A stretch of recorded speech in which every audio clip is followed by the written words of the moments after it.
Run it again? No. Huh? We're okay? Oh, pardon me. All right, so Bob, we're on it. We're on it. Thank you. Any other new business? All right, moving right along. Committee reports, of course, as usual, are in the packet. We're now going to go to a good of the order. Whoa, Joy. Sorry, Joy's downstairs.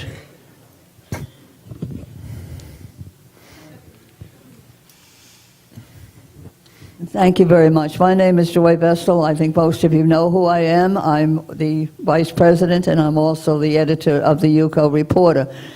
Due to some health issues, I haven't been able to get up to the stage, but I'm here, folks. But my primary purpose of this announcement is that I am very proud and very honored to introduce the latest recipient of the village's generosity towards the honor flight. We have our veteran, Andy Carnes. Andy, would you please stand up? And Andy is a Korean War veteran. He's a Marine Corps, and he is was on the latest flight for the honor flight. And as you know, our village is very, very generous with the honor flight because we respect and honor all of our veterans, and we hope to get even more in the next few flights. We also have a flyer that is in your package today, and I'm asking each and every one of you to take this flyer and put it on your bulletin boards by your buildings so that your residents will remember to come out for this concert. All monies that will be donated at this concert will go to the honor flight. And I have been told by the honor flight committee that we are one of their largest contributors, so I think all of us should be very proud of that. And I want to thank each and every one of you for your help. Okay, that's it, David. Thank you.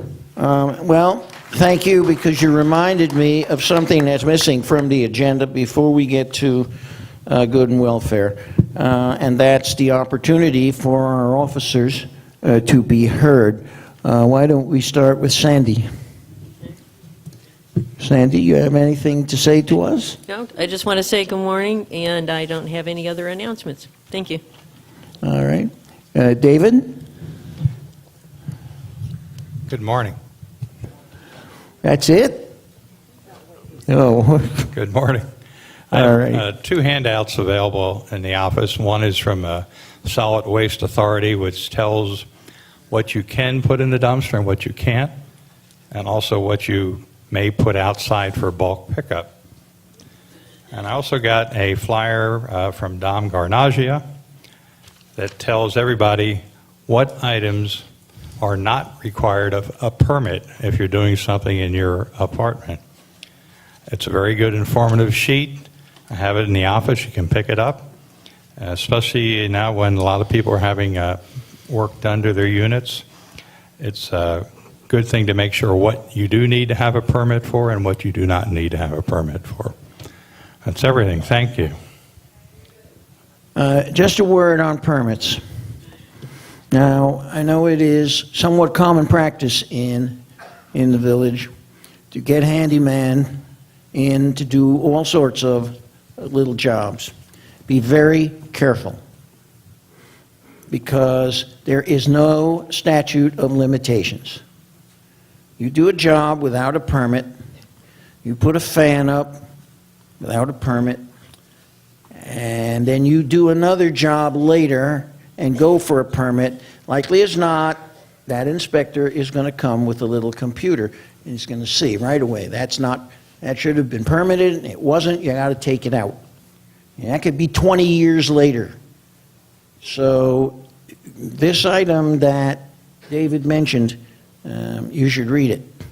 And when you have to get a permit, let the county dip its beak, because in the end, it's your safety and mine that building is repaired correctly.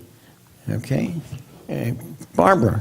Good morning, everybody. The Office of the Aging, in the paper, there was an article, an advertisement, Matter of Balance. It's a balance class that most of us can really use. You have no idea how this class is. It's a great class. Now, Joy put it in the paper, no fault of the reporter. The office put the wrong date, the Office of the Agent. This is a corrected date. It will start on Tuesday, May 15th to July 3rd. It's an 8-week course. They only take 12 people. But you can call YUCO. We already have 12 people, you can imagine, but we have a waiting list. After the 3rd, this will be a continuing class that we will take from the waiting list that can go to this class. So if you're interested, just call. We'll take your name, your number. The week before, we'll call to remind you about the class.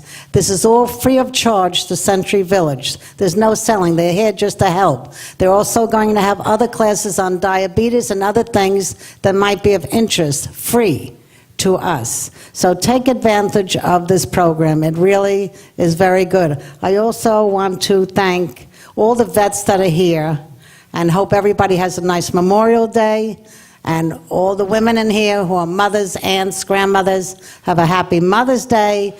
I will not be here for the June meeting, so I don't want to forget the fathers and grandfathers. Have a happy Father's Day. Thank you. All right, John.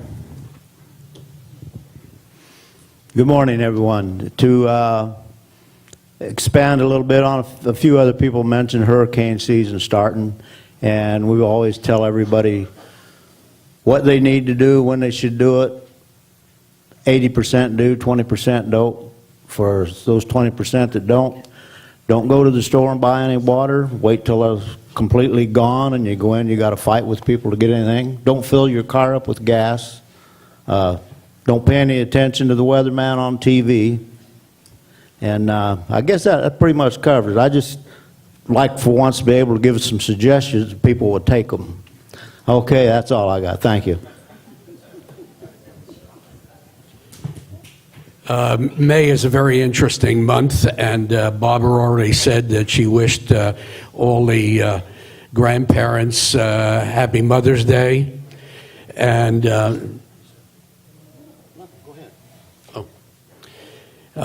May is also interesting because of Cinco de Mayo, and tomorrow is the 144th running of the Kentucky Derby.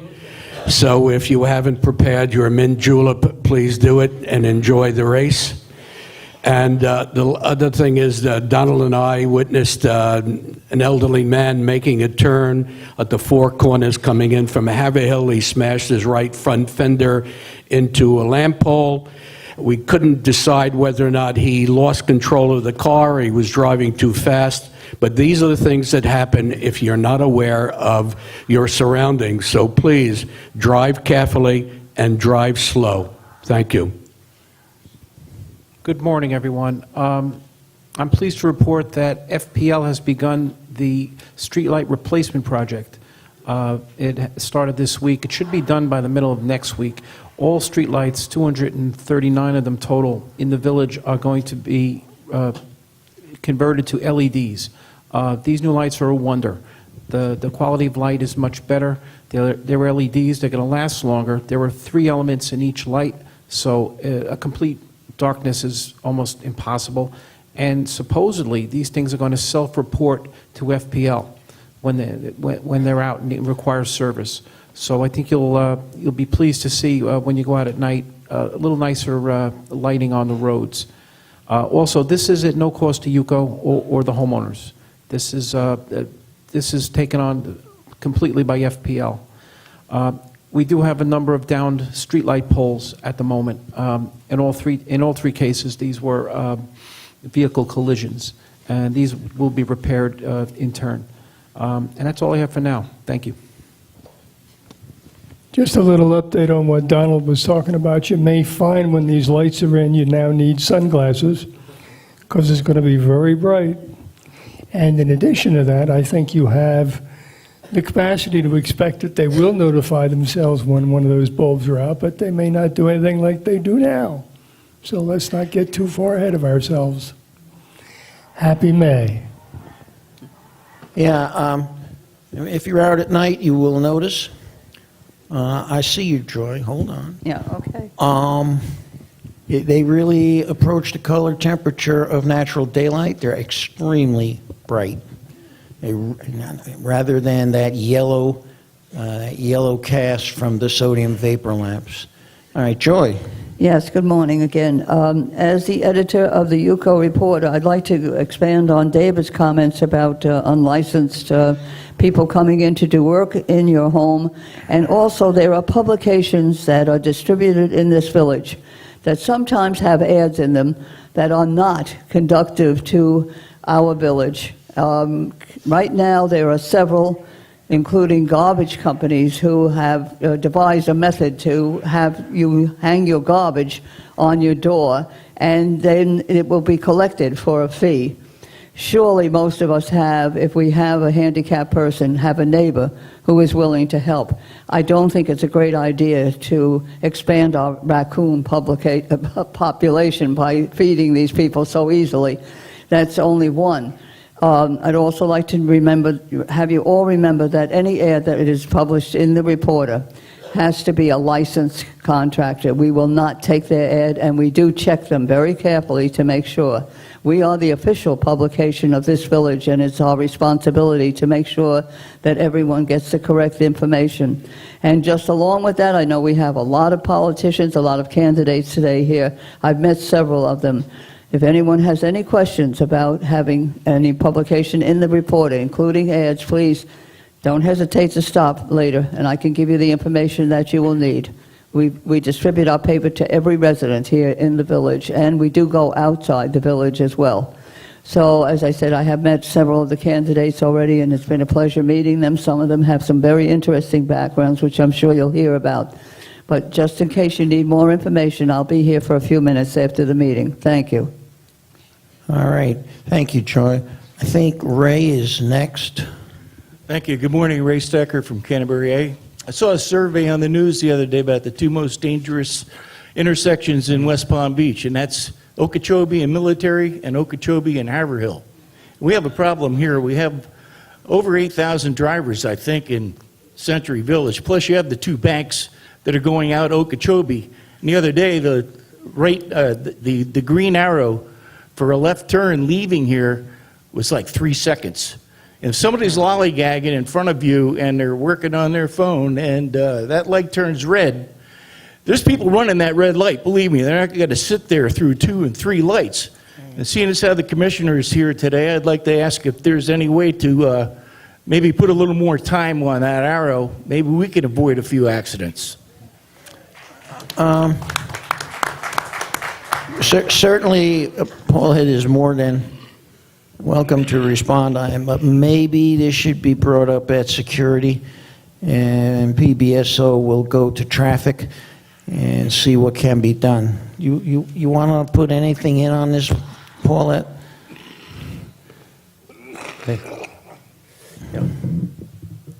Thank you, David.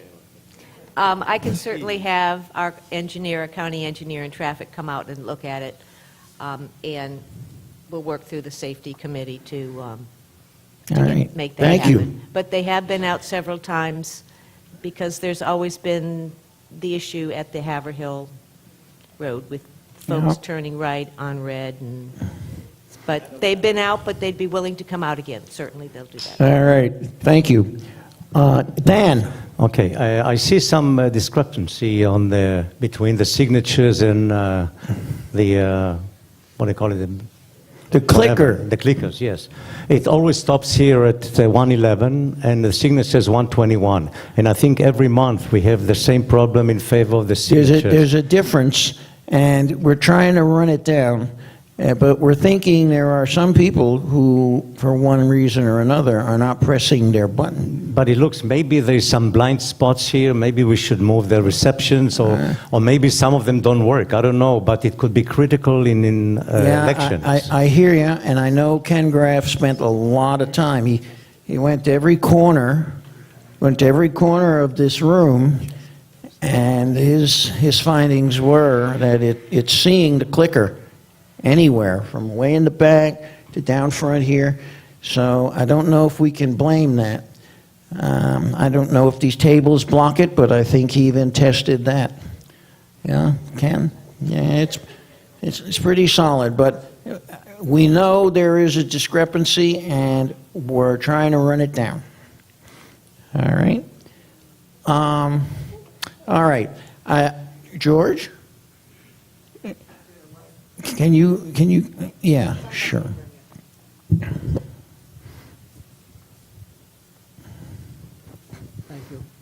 Yes, my name is George Patel, Chatham D.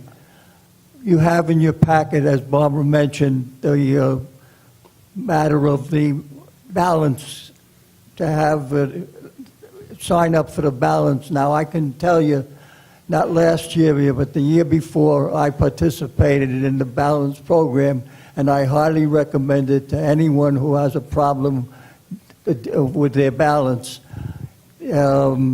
I think there was 8 sessions, and you get a booklet, unless it's going to be different this time, but they get a booklet with the exercises that they take up, and I think there were a total of 29 different exercises that was covered from week to week, and it helped a great deal, and I highly recommend it to anybody that has a problem with balance. I would also add, I know for a fact there is a special program to train dogs, balanced dogs, who can sense seizure problems and guide the owner to a chair, for example. I don't know if that's part of the course, but I know we've had scripts come through for medically prescribed balanced dogs. It's very interesting. Okay, I think, seeing no more questions, we'll go to Good and Welfare. We will hear from, we have quite a few candidates here, but I'd like to start Good and Welfare with input from our unit owners. So anyone who has something for Good and Welfare, please step up. Nothing? Okay.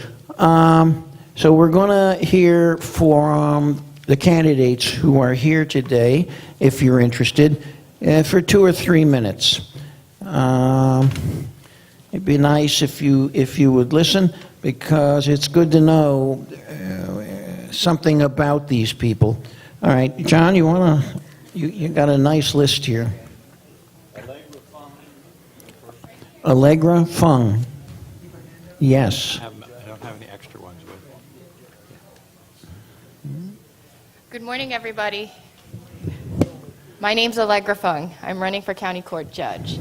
Let me give you a little bit of information about what that job entails. There's 2 halves to being a County Court Judge. Can you get a little closer to the mic? Is that better? Is that Yeah. better? Okay. Let me start over. My name's Allegra Fung. I'm running for County Court Judge. Let me give you a little bit of background as to what is entailed in being a County Court Judge. There are 2 halves to the whole. One half is civil practice, and the other is criminal practice. In this case, experience counts.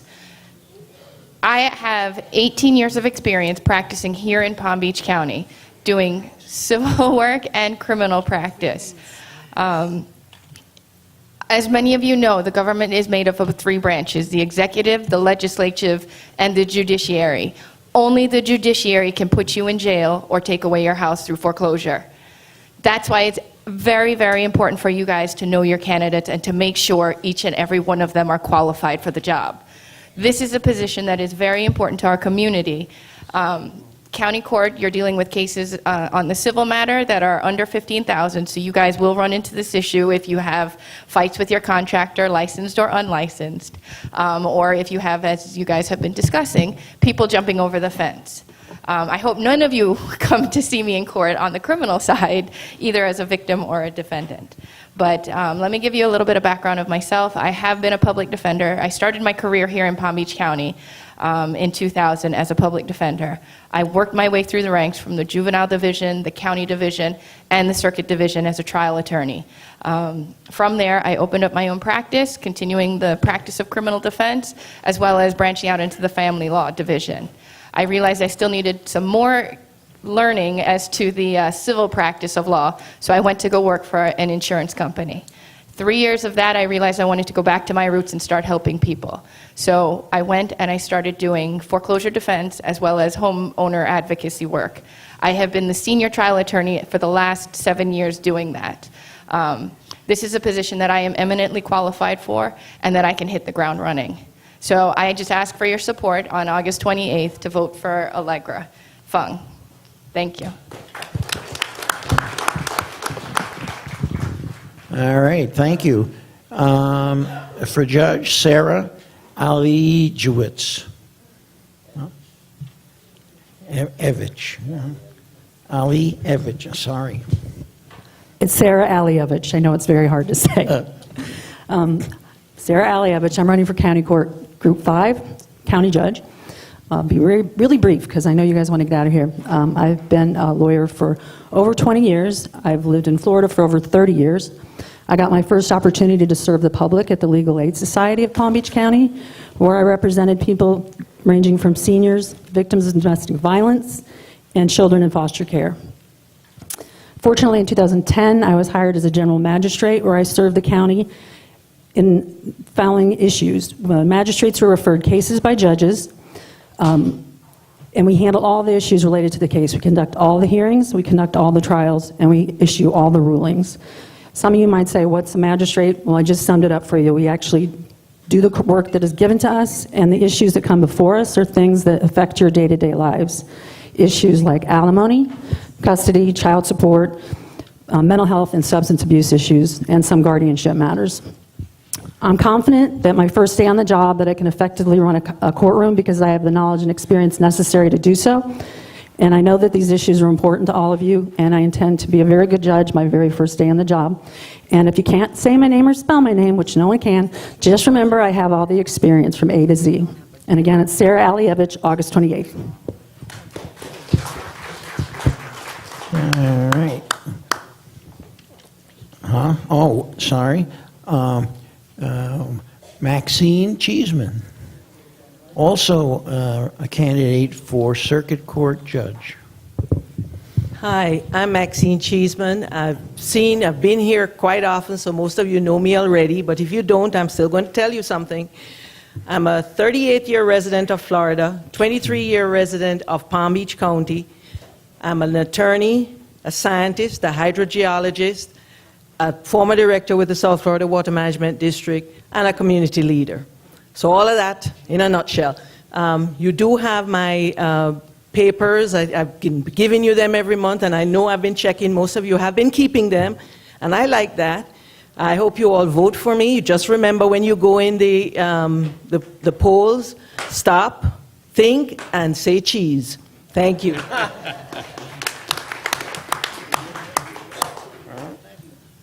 Oh, sorry. Gabe Ermine, also candidate for County Court Judge. Gabe? I'll tell you a little bit about myself A personally. little closer to the mic. Tell you a little bit about myself personally, why I want to be a judge, and my expertise to be a judge. Personal, I'm a first-generation American on my mother's side. My grandmother was from Czech. My grandfather was from Poland. My grandmother ended up getting liberated from Auschwitz. She was in Birkenau, Bergen-Belsen, and thankfully survived Auschwitz. My grandfather was in a Siberian work camp, thankfully survived. Unfortunately, realized that nobody else in the family really did. They both moved to Israel. They met. They got married. They had my mom and my aunt. And when they were in elementary school, my mother, that is, they moved to America, to Cleveland, Ohio. They moved to Cleveland because my grandfather knew somebody who was in Cleveland. I was born in Cleveland. I moved down to Palm Beach County in 1985. For the past 12 years, I've been living in Delray Beach with my wife, who I've been with for 18 years. She's a doctor in Boynton, and our 3 kids, Bina, Hannah, and Eli. When I was in law school, my first year, about 15 years ago, the summer of my first year, I got an internship and I worked for a judge. And every day I was with that judge. We were in chambers in the morning. I sat next to him in court during the day. And then after court, we were in chambers and we talked about what happened. And I saw what happened in court and the difference that he made and the impact he made on the people's lives that came before him. And 15 years ago, when I was with that judge, I said, one day, I'm going to be a judge as well. And every day since then, in my career, I've worked towards that goal. I've been in public service my entire career. I was a prosecutor, and I've been a public defender now for over a decade. I'm in court every single day. I've tried over 100 jury trials as lead counsel to verdict. I am capital certified, which means that the state of Florida says I have enough qualifications and experience to handle homicide and death penalty litigation. I train and lecture new attorneys and have them come with me on trials all the time. I've given lectures on trial procedure, on evidence, cross-examination, and case law updates. I will take that expert knowledge of the law, my passion, my love for the law, and I will make a vow to each and every one of you today that if you give me your vote, I vow that I will make you proud as your Palm Beach County Court judge. Again, it's Gabe Ehrman, and I'm in Group 4. It's an open seat. Judge Evans is retiring, so there's no incumbent in the seat. Thank you so much. All right. Joe Mariuma? Am I close? Perfect. Okay. There's a mic right here.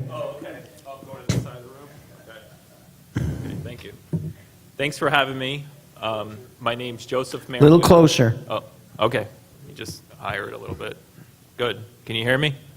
Okay, good. So my name's Joseph Mariuma, and I'm running for Circuit Court Judge on August 28th. I'm just going to tell you a little bit about myself. I was born and raised here in South Florida. My parents are Jewish working-class immigrants. My mom's a small business owner. My dad's worked for 2 kosher markets his entire life.